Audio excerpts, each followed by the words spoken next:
हिना, हिना तूने कल से कमरे में क्यों धरना दे रखा है? जाहिर है जब सारे मेरे खिलाफ महाज खड़ा करेंगे तो मुंह छुपा कर तो बैठूंगी ना मैं। अरे क्यों बात का पतंगड़ बना रही है तू? चल के अपने बच्चे को देख, रो रो के बुरा हाल कर लिया उसने। हाँ भाई जाहिर है, अब तो मेरे बच्चे का भी रोना सबको बुरा लगेगा। सयाने ठीक कहते हैं, यतीम का कोई वारिस नहीं होता। ससुराल वाले तो घटिया निकले, लेकिन अपनों ने भी आंखें माथे पे रख ली। अरे क्यों ऐसी बातें करके मेरा और अपना दिल जला रही है तू? मैं बता रही हूँ आपको, अगर आइंदा किसी ने मुझसे दूसरी शादी की बात की, मैं खुदकुशी कर लूंगी। अस्तगफुरुल्लाह, पागल हो गई है? क्यों कर रही है ऐसी बातें? हाँ मैं ही पागल हो गई हूँ, सबने मिलकर मेरा दिमाग खराब किया हुआ है। ना क्या किया? क्या किया सबने? है बताऊं मैं आपको क्या किया है? हर कोई मुझे अपना दुश्मन समझता है। वो बिल्ले का बच्चा 2 दिन से मुंह फुलाए फिर रहा है, और वो चुटकी दो बदो जवाब देने लगी है मुझे। और शिजा, उसने एक दफा भी फोन करके पूछने की जहमत की। अरे ये सब तेरे खुद साख्ता मसाइल हैं और कुछ नहीं है। हाँ अम्मी मेरे मसाइल है, मेरे मसाइल है, माफ कर दे मुझे। अल्लाह करे मौत हो जाए, मुझे जान छूट जाए सबकी। अरे दफा हो, तेरी तो जबान से तंग आ गई हूँ मैं। जो मर्जी करो।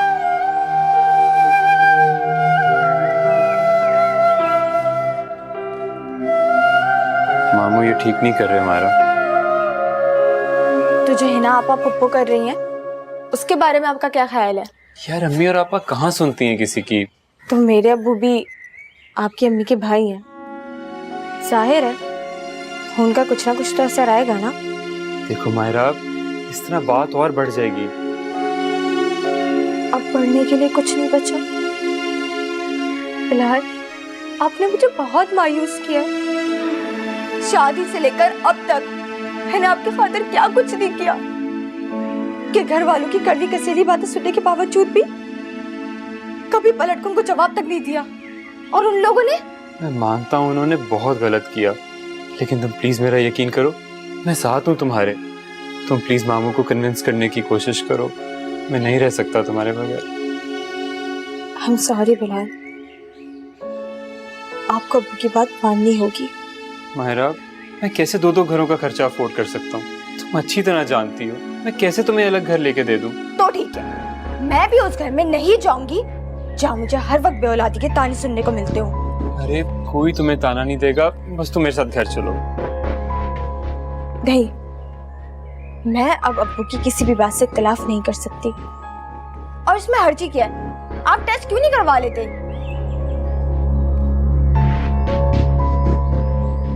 मायरा, तुम अच्छा नहीं कर रही हो, अभी भी वक्त है, सोच लो।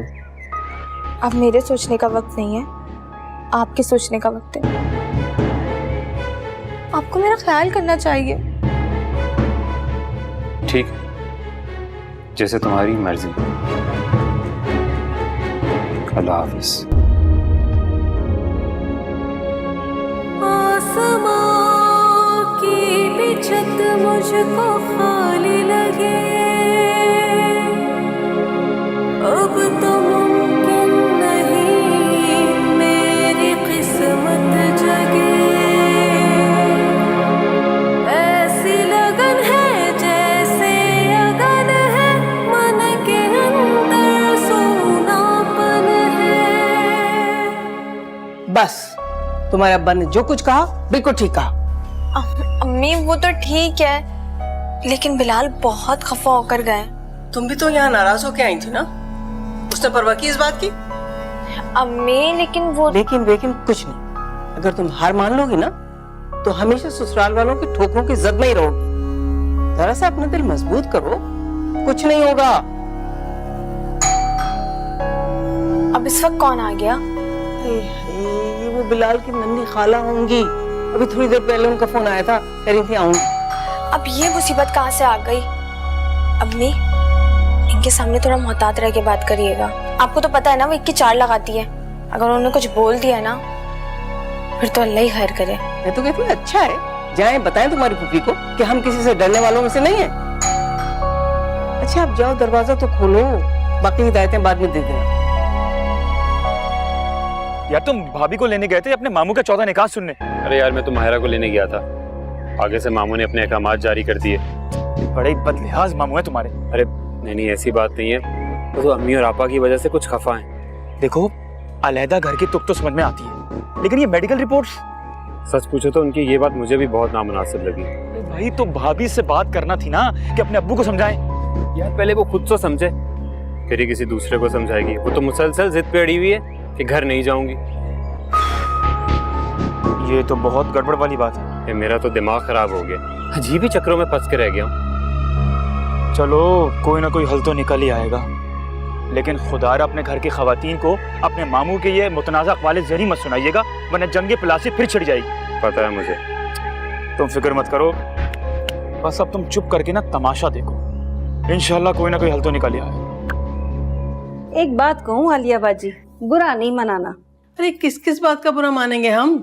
अब तो बस एक कान से सुन के दूसरे से उड़ाने में आफियत समझते हैं। बोलो। भाई मैं तो कहती हूँ खरी बात, अगर किसी को बुरी लगती है ना तो लगती रहे। वो तुम्हारी नंद है ना जरमीना, रिश्ते में तो मेरी भी चचाजाद बहन है, लेकिन उनसे अल्लाह बचाए, तौबा तौबा, ऐसी बेवकूफ औरत मैंने जिंदगी में नहीं देखी। हिना उंगलियों पे नचाती है अपनी माँ को। अरे नन्नी, मैंने तो हमेशा अपने मियाँ की बहन समझकर उसकी इज्जत ही की है।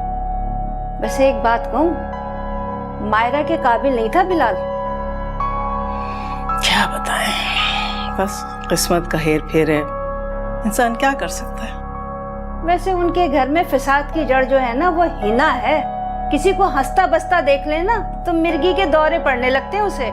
अल्लाह हिदायत दे उसे, क्या कह सकते हैं। लेकिन बिलाल से हम लोगों ने कह दिया है, जब तक वो मायरा को अलहदा घर लेकर नहीं देगा, हम मायरा को उस जंजालपुरे में नहीं भेजेंगे बस।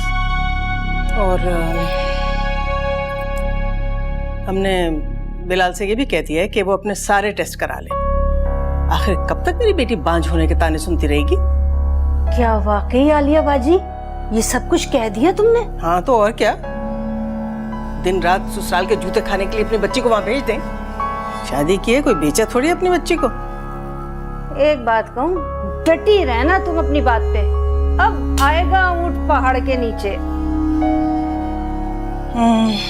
इरादा तो यही है। खैर नन्नी तुम बैठो, मैं देखती हूँ मायरा अभी तक कबाब लेके क्यों नहीं आई, तल रही थी तुम्हारे लिए। भाई जरा जल्दी से लेकर आना। हाँ। सरमीना बेगम, अब आएगा मजा।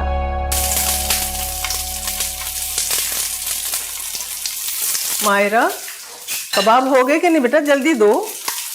अम्मी आपको क्या जरूरत थी नन्ही खाला से सारी बातें कहने की? अरे बेटा तुम्हें तो पता है कि उन्हें बातें उगलवाने का फन आता है। आखिर को तुम्हारी सास की रिश्ते की बहन है ना, कोई ना कोई असर तो आएगा ही।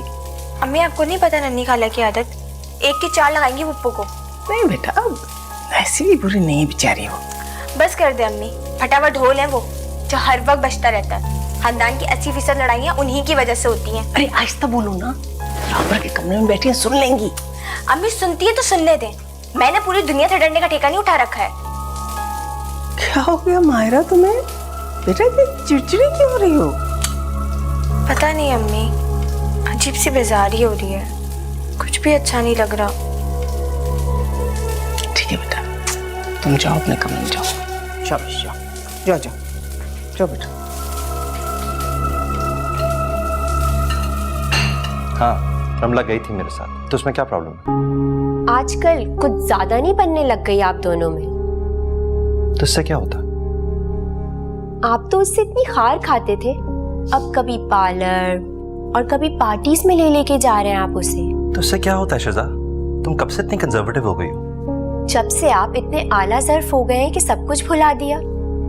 याद नहीं क्या क्या किया था उसने आपके साथ। शिजा, ये कम से कम टिपिकल खवातीन वाली बातें बंद करो मुझसे। बहुत अजीब होती जा रही हो तुम आजकल। जब इंसान खुद बदलता है ना, तो उससे सबसे पहले दूसरे बदलते हुए महसूस होते हैं।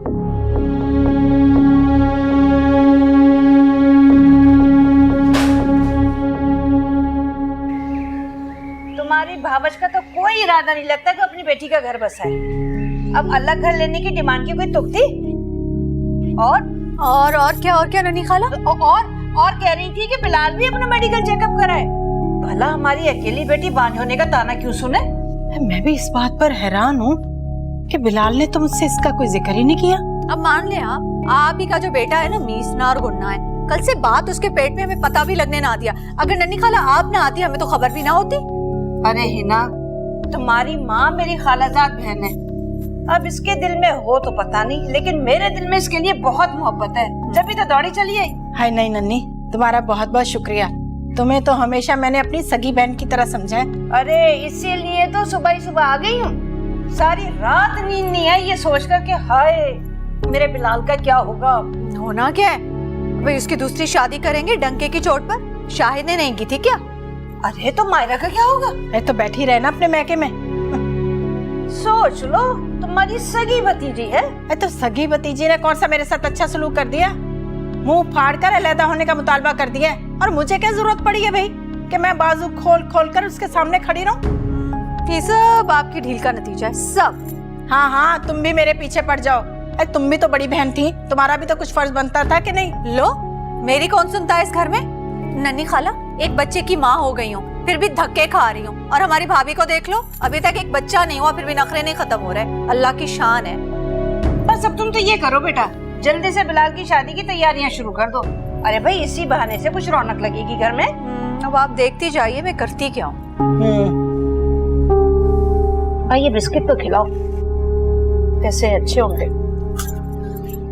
शिजा और हारिस का कोई झगड़ा चल रहा है? क्यों? खाने की टेबल पर दोनों का मूड कुछ ऑफ था और शिजा कल हाशमी साहब के डिनर पे भी नहीं गई। हाँ, वो मुलाजमा बता रही थी कि उन दोनों का बच्चों की मेट पे कोई इशू चल रहा है। मेट पर? आपकी बहू जो है ना, ये किसी को ट्रस्ट नहीं करती है। हालांकि हारिस तो यही चाहता है कि गवर्नेंस बच्चियों का ख्याल रखे। तो इसमें हर्ज क्या है? हर्ज ये है कि हारिस को अपनी स्टेटस और क्लास को देखते हुए लड़की से शादी करनी चाहिए थी। फिर शिजा की मिडिल क्लास मेंटालिटी को तो बदलना आसान काम नहीं होगा ना रंधावा जी। अब ये मसला उन दोनों को सॉल्व कर लेना चाहिए। फिलहाल तो शिजा ने इसे अपनी ईगो का मसला बनाया है। ठीक, मैं शिजा से बात करता हूँ। सेंसिबल लड़की है, समझ जाएगी। किससे पूछ कर गए थे ससुराल बेगम साहिबा को मनाने? मैं तो यूं ही चला गया था आपा। हाँ, यूं ही गया था और इज्जत अफजाई करा के वापस आ गए हो ना। तो ये जो 32 दांतों के अंदर जबान रखी है ना, इसका ठीक इस्तेमाल किया करो। और वो भाईजान को तो देखो कैसे मुंह फाड़ कर अलहदा घर लेने की शर्त रखती, जैसे पैसे तो दरख्तों से उगते हैं। अरे 7 बेटे हैं ना मेरे। अरे घर को तो छोड़ो अम्मी, ये रिपोर्टों वाली बात कितनी घटिया की। तुम्हें शर्म नहीं आती? मर्द को कभी टेस्ट कराते हुए देखा है तुमने? अरे इसमें भाईजान का क्या कसूर? अरे इससे शर्म आनी चाहिए थी, इसे मुंह पर खरी खरी सुना कर आता। अगर तुम्हें जरा सी भी गैरत है ना, जरा सी भी शर्म है, तो दोबारा ससुराल में कदम मत रखना, वरना गुलाम बन के रहो वहीं हमारी बला से। कह रहे ऐसी भी कोई बात नहीं है ना। तो कैसी बात है? बेशरम बेवकूफ इंसान, तुम्हारी समझ में नहीं आ रही कितनी बेइज्जती हुई है तुम्हारी। सारा खानदान थू थू कर रहा है तुम पर। और क्या, सारे खानदान वाले हंस रहे हैं हम पर। अम्मी, आपके बेटे ने ना खुद तमाशा बनवाया अपना। सारा खानदान कह रहा है अब आएगा ऊंट पहाड़ के नीचे। इसकी वजह से हमें इतनी बातें सुनने को मिल रही हैं। अगर तुम्हें इतनी सी भी हिम्मत है ना, इतनी सी भी हिम्मत है, तो 1 महीने के अंदर दूसरी शादी करके दिखा दो उन लोगों को, ताकि उन लोगों को तुम्हारी कदर हो, उन्हें पता चले तुम में कोई कमी नहीं है। बल्कि तुम्हारी दूसरी शादी करा के रहूंगी मैं। शादी? हाँ शादी। अब तो 1 मिनट भी इंतजार नहीं करूंगी मैं। हिना, जा जाकर हाजिन भी को फोन मिला और कहे उसे कि सुबह आए। अभी करती हूँ जाके फोन। अरे एक तो पिछले 4 दिन से किसी गूंगे ने परेशान कर रखा है। अरे बोलता ही कुछ नहीं। मम्मी खुदा का वास्ता मेरी बात तो सुने, वो जाके फोन कर देगी उन्हें। अब तेरी एक बात नहीं सुनूंगी मैं और शादी करवा के छोड़ूंगी मैं तेरी। बात तो सुने एक दफा मेरी। हट जा। I swear शिजा, believe me, मैंने डैड से ऐसी कोई बात नहीं की। तो उन्हें क्या इल्हाम हुआ है कि मेरे और आपके दरमियान गवर्नेंस का इशू चल रहा है? ये बात मेरे लिए भी बहुत स्ट्रेंज है यार। पूछता हूँ डैड से। फॉर गॉड सेक हारिस, वो सोच रहे होंगे कि मैंने शिकायत की है उनसे। अच्छा यार, फिर तुम्हें कैसे यकीन आएगा? आप सोच भी नहीं सकते कि मुझे कितनी एम्बैरेसमेंट फील हुई है। I can understand शिजा, पर यकीन करो मैंने डैड से ऐसी कोई बात नहीं की है। खैर, आप जो बच्चियों के लिए गवर्नेंस रखना चाहते थे वो रख लीजिए। थैंक यू शिजा, बिलीव मी, ये हम दोनों के लिए बहुत अच्छा होगा। खफा मुझसे? नहीं, हैरान। किस बात? इस बात पर कि लोग कहते हैं औलाद होने के बाद मियाँ बीवी का रिश्ता ज्यादा मजबूत हो जाता है, लेकिन हमारे साथ तो उल्टा ही है।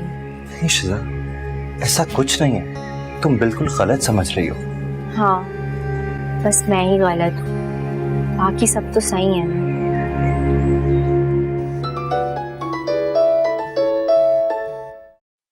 ये किसका नंबर?